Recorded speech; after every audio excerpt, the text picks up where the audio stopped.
Odofo ya makwa by Besha so by like over commenting now subscribe to our channel now office of the special prosecutor.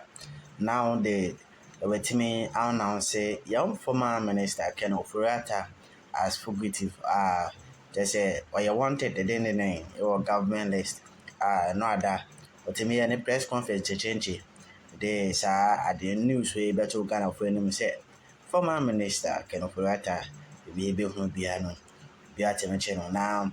And sana no I say former minister the lawyers the metro crack command say oje instructor outside kakra and no tin now tin me do nemom I say special prosecutor and so when say no and I say what declare and wanted or Ghana na could your parliament both minority and majority so a debate was that case where the day because when your case either fem crowd they be equity Parliament in my course, tell my special prosecutor to me in my kiddies announcement. Yeah, they are by AK-47 wielding national security operatives when they banged on my door, creating fear and panic, sending my 6-year-old child into a state of hysteria, into a state of fear. We had members here. They never commented on it. And I commend Professor Michael Quay on that day when he stood up and ruled that what they were doing was wrong. Mr. Speaker, they took my phone, they took my laptops and took it to the United Kingdom to investigate me. Today, a very simple matter. You are scared of it. Mr. Speaker, let me explain something. The OSP has declared Mr. Ken Ofurata as a fugitive. As a fugitive. Mr. Speaker, in our local language, fugitive, in our local language, it means that what didn't work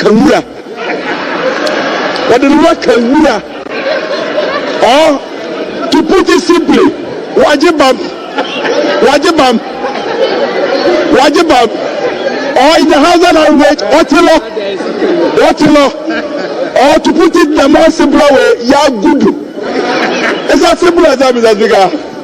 Mr. Speaker, we should not be afraid of accountability. As public officials, when they took my laptop, it got to a point they couldn't even open the iPhone. I told them I was willing to come and use my fingerprint. It was then and there that they told me that the phones had been taken to the United Kingdom. I had to give them the password. Eventually, the very America that I was accused of, a minister was dismissed because it came here padded by almost $800 million. Mr. Speaker, on this auspicious day, on this day of reckoning, on this day of accountability, the only thing I can say is that we wish the man in white. 5 minutes. The best of luck. It's up. But Mr. Speaker, up. The finance minister should come here and settle the scores as well as 5 minutes is up. Thank you very much,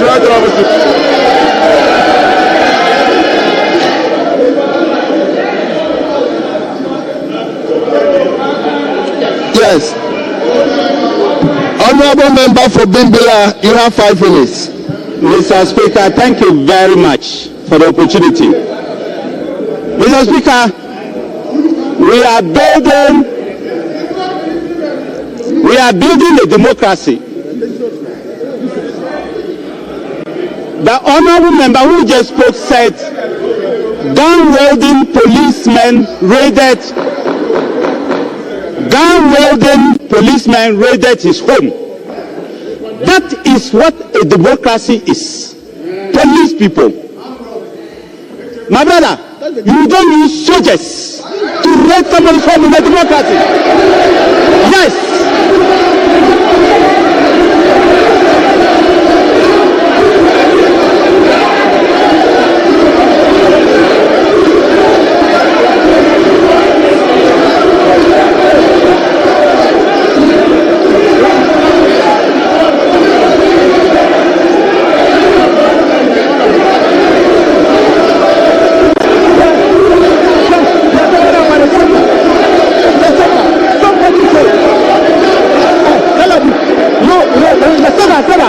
Sit down.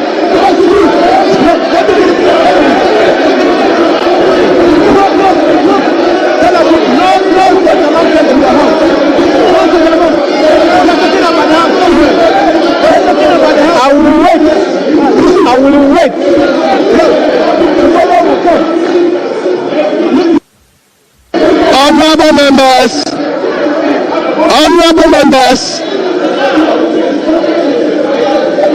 Honorable members, I am not giving the floor to anybody on point of order. Please. Mr. Speaker. Please, let's tolerate each other. Please. Mr. Speaker. Mr. Speaker, let them be informed. Let them who stand up be informed that by 4 a.m.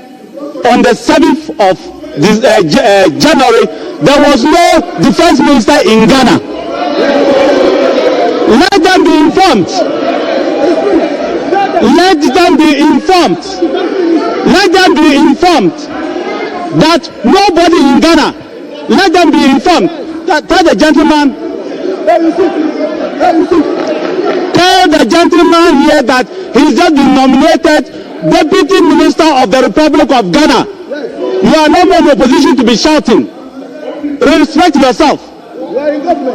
You are in government today. Mr. Speaker, let them know that by 4 a.m. when soldiers and police entered here to keep order, there was no Minister of Defense in Ghana. Be educated yourselves. Mr. Speaker, I still want to repeat. Let me repeat to my colleague that in a democracy, you do not use soldiers to raid somebody's home, especially when that person has told you, that I am not in the country and I'll report when I get back. Oforiata OSP that look, I am not in the country, I've received the invitation and I will come back and report to you for any investigation. You have no rights, Mr. Speaker, you have no right to send soldiers to raid a man's house when he's not there. When he has told you that I will come, I'm out of the country. It is worse than armed robbery. In fact, to the extent that I have seen pictures of Richard Japa, who has just been forgiven of his sins, raiding somebody else's house. What business has that man in the house of a man who is supposed to be traveled outside? This is not the democracy. Thank you. It is wrong for Mahama, who just won an election, to try to use soldiers to intimidate people. Thank you very much. We will not agree today. Thank you very much. We will not agree tomorrow. We are not cowards. Thank you. We will account to anybody who wants us to account. Thank you very much. Now, yes. Mr. Speaker, the former defense minister, in his concluding statement, mentioned one Mr. Japa and said that somebody who has just been forgiven of his sins. Mr. Speaker, he has never proven that the guy committed a sin. He has never proven that the man committed a sin. So you cannot say that somebody who has just been forgiven of his sins, nobody forgave him of any sin because nobody proved any sin. So Mr. Speaker, the man is not here.